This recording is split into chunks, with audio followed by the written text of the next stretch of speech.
Guwahati press ক্লাবত অসমীয়া বোলছবি ৰুদ্ৰকালীৰ প্ৰথমটো গীত উন্মোচন।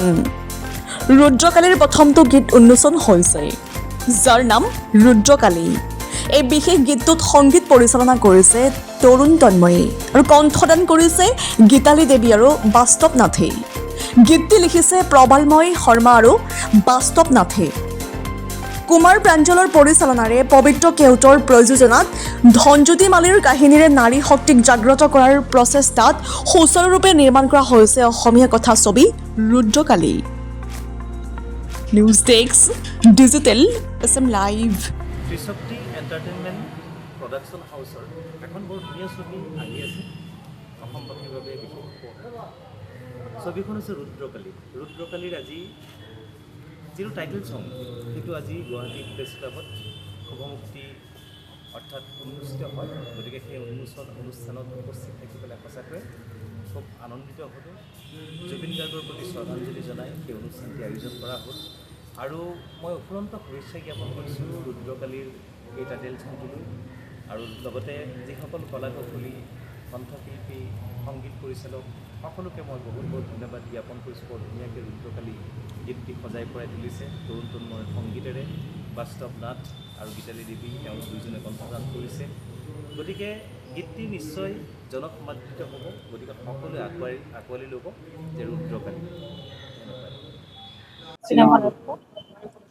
চিনেমাখনৰ বিষয়ে ৰুদ্ৰকালী যেতিয়া মোক আজি গীতটিৰ উন্মোচন হ'ল আৰু গীতটিত মই কণ্ঠদান কৰিছোঁ আৰু বাস্তৱ আছে আৰু তৰুণে মিউজিক কৰিছে।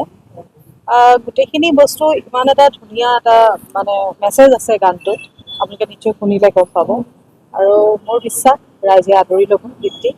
আৰু এটা বল্ড গান, এটা নাৰীৰ ওপৰত মানে কেনেকুৱা ধৰণৰ বুলি ক'ব লাগিব, যিটো ধৰক এজনী শক্তিশালী নাৰীৰ এটা আন এটা ৰূপ হৈছে ৰুদ্ৰকালী। গতিকে সেই হিচাপে এই গীতটি কৰা হৈছে, মিউজিকেলিয়ে হওক বা লিখনিয়ে হওক। আৰু মই যিমান পাৰিছোঁ 100% দিবলৈ চেষ্টা কৰিছোঁ। আশা কৰোঁ ৰাইজে আদৰি ল'ব। Thank U.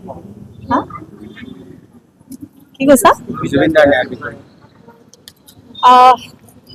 আমি সকলোৱে লাগিয়ে আছোঁ। এটা আজি হয়তো 27 দিন হৈছে চাগে।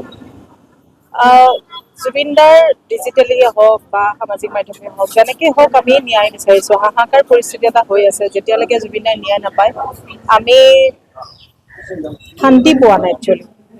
না তোমালোকে শান্তি পাইছা, না আমি পাইছোঁ। অসমৰ বুলি নহয়, য'তেই আমাৰ অসমীয়া ৰাইজ আছে তেওঁলোকক আজিলৈকে শুবলৈ শান্তি পোৱা নাই ভালকৈ। কাৰণ জুবিনদাৰ এই মৃত্যুটো আমি এতিয়ালৈকে মানি ল'ব পৰা নাই। কিন্তু এটা কথা, জুবিনদাক আমি যিহেতু ঘূৰাই নাপাওঁ, এটাই বিচাৰিছোঁ যে জুবিনদাই ন্যায় পাওক, আমি ন্যায় পাওঁ, জুবিনদাৰ আত্মা শান্তি পাওক আৰু দুখীয়ে শাস্তি পাওক। সেইখিনিয়ে কথা।